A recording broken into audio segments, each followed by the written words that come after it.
रमज़ानुल मुबारक का महीना चल रहा हो और पकौड़ों समोसों की बात ना हो।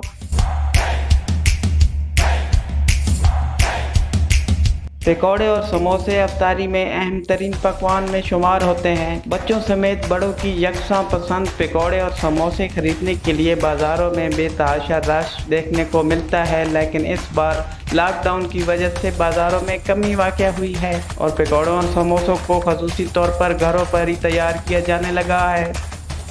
गर्मा गर्म खस्ता खस्ता समोसों का अलग ही मज़ा है, जिसके बिना अफ्तारी नामुमकिन लगती है।